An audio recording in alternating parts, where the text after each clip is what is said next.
What is up, YouTube? It is Vincent back again for my final part of, I think it was a 6-part series of the basic concepts and, main points of Sinisterism.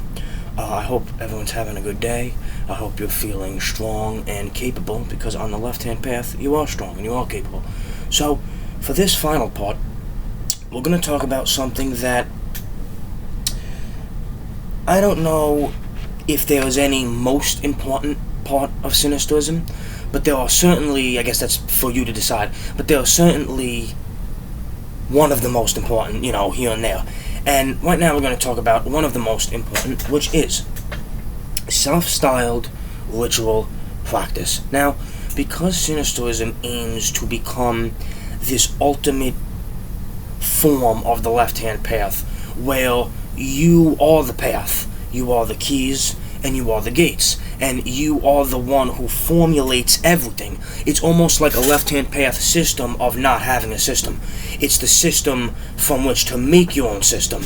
So, because of that, one of the most important parts of Sinisterism is self-styled ritual practice. So, although this book, and I say book because what I'm reading from is basically like a draft of a book that I'm writing for Sinisterism, but this YouTube channel is really a very important part of that before any book that I ever write gets out anywhere, because that's for later. But although this book, Sinisterism, will contain certain rites and rituals, they will be presented more as practice rites. So, if you remember when I did a video on that, I wrote a adversarial version of the Golden Dawn's greater, or should I say lesser, ritual of the pentagram, excuse me. And basically what I did is I took the god forms and the god names that were in Crowley's original ritual, and I replaced them with adversarial names, and I basically said you can change the names in any way that you saw fit. I used the 4 traditional demonic kings, which were Satan, Lucifer, Belial, and Leviathan, but you can use whatever you wanted. So that would be kind of an example of that. It's a practice rite.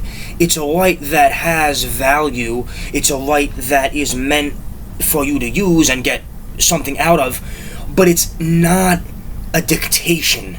It's not like this is a ritual of Sinisterism and you're to do it because it's in a book or in my videos or something like that. That is not what I'm talking about.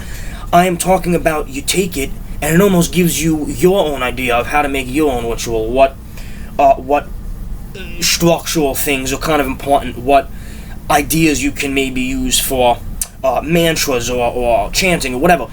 They're meant to give you ideas and to help you ease in to making your own ritual. So, this does not mean that the given rites are not serious and powerful rites.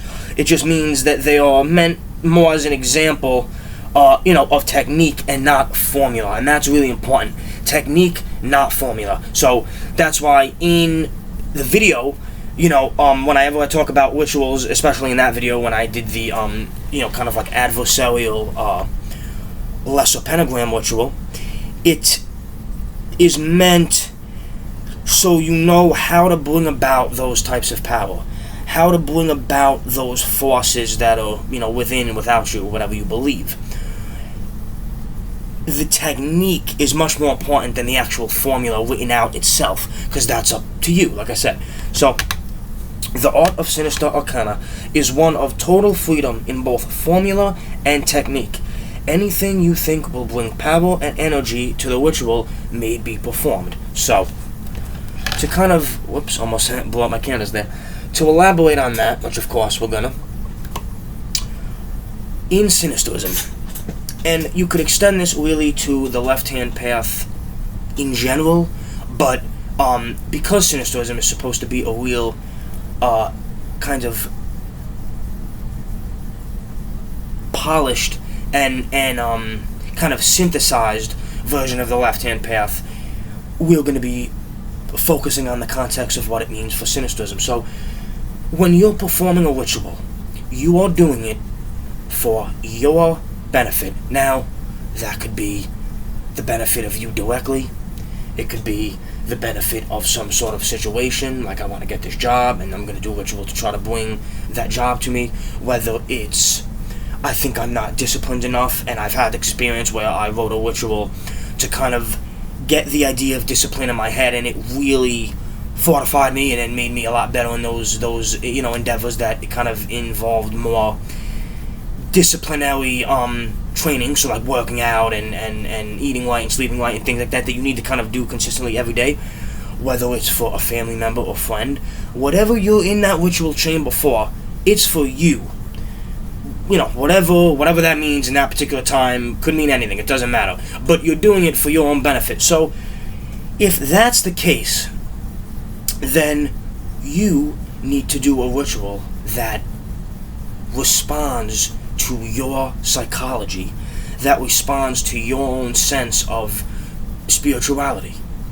So, for example, let's pretend, just for argument's sake, I want to perform a ritual, like I said, to kind of fortify my discipline, to kind of strengthen that resolve of when you don't feel like doing something during the day, but you need to do it, and you do it.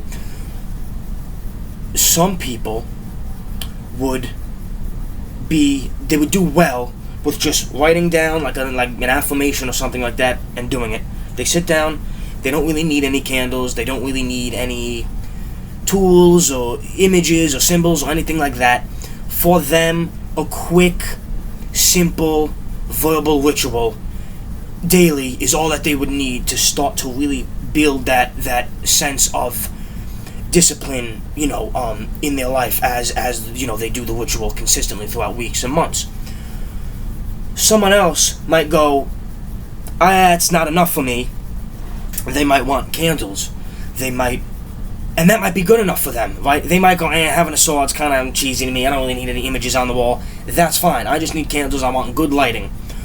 Some others may not involve any physical kind of gestures in the ritual, so they'll just sit down and they'll just speak it, and they'll close their eyes and they'll focus, and that's how it works for them. Other people, like me, I tend to, maybe because I'm Italian, I tend to move my hands. I always have something in my right hand. I point, I move my arms around. I'm a very physical person doing ritual. So that is one way that your ritual practice in Sinisterism will be self-styled. Your approach to doing magic, your approach to doing ritual sorcery, is totally just based on your instinct, because this is Sinisterism, and Sinisterism is about the left side, not politically, but conventionally. It's about going against convention. It's about being totally apart from the things that make everybody else like everybody else. And so with ritual, if you're doing it for yourself, if you're performing this thing for your own benefit, you're definitely going to need to put your own sense of self in that ritual, your own environment, your own tools, your own mantras, your own words. So, let's take that a step further. Let's say, and this is a video that I think I will make soon, I have a ritual to Abaddon. Now, Abaddon means basically, many different ways to say it, but basically in the Bible it was a place of destruction, and then that got turned into basically like a beast of destruction, or like a demon of annihilation, basically. So I wrote that ritual, to Abaddon, as an invocation to resilience. I think a lot of times in life, when you have an obstacle and you get through it, there's this almost mental feeling of like bursting through the obstacle, and like you broke it, you know what I mean? Like you used your strength mentally, physically, wit-wise, spiritually, whatever it was that you used to accomplish that thing, you smashed that obstacle. And so for me, Abaddon, as being this crusher, this destroyer, fit really well in a ritual that was meant to build up resilience, build up power, build up willpower, and might. So I'm not gonna go online and look, for a ritual to Abaddon, because it's not gonna produce that effect that it would produce if I wrote it. So you know yourself, hopefully pretty well, and if you don't, then become a Sinisterist, because with these practices and these methods, you will start to know yourself, as any path of the left-hand path should lead you to, an understanding of yourself, strengths, weaknesses, etc. You know yourself, so you know what motifs, what words, what tools, what physical things you can do to bring about that power, because you know yourself. So when you write a ritual and you formulate it, and it doesn't matter how simple it is or how complicated it is, in fact, soon, very soon actually, I think I'm going to make a video of the differences between a simple ritual and a complicated ritual, and how, they both have their pros and cons. But that ritual, when it is written by you, when it is formulated by you, when it's thought about, planned, the blueprint of it is done under your control, that ritual will speak to you. It will work with you more than any other ritual you use. Now, don't get me wrong. There are many, many books out there that have wonderful rituals. So, for example, Michael W. Ford is a Luciferian author. I own many of his books, and they're really, not only are they great books, but the rituals are very powerful. They invoke a lot of emotion. They are great rituals. But even, in that, even Michael W. Ford knows that when someone writes their own ritual, it makes it even better. I'm a big fan of Michael W. Ford. He's a wonderful guy. So, and then of course Crowley's work, wonderful workings that he, kind of puts into place that are very, very, very simple in terms of invoking the Hardigolian Angel, which I call it the Daemon. All these things are wonderful, and they're all very inspiring. I had a phase, which I'm really not out of that phase, but I do it a little less now, where I would just buy any left-hand path book I could buy, just anything. It didn't matter what it was, pagan, satanic, whatever, it didn't matter. I just wanted to read and absorb all this stuff having to do with rituals and, demonic forms and the different adversarial beings, the concept of the Satan, of the adversary. I just kind of wanted to soak it all in. But what I realized is that doing that gave me my own context. It gave me my own, I guess you could say, wherewithal to piece my own things together, because I'm seeing other people and how they do it. So, I say all this to say that you need to be the one who writes the book, my friend, really. I mean, for example, I'll be right back.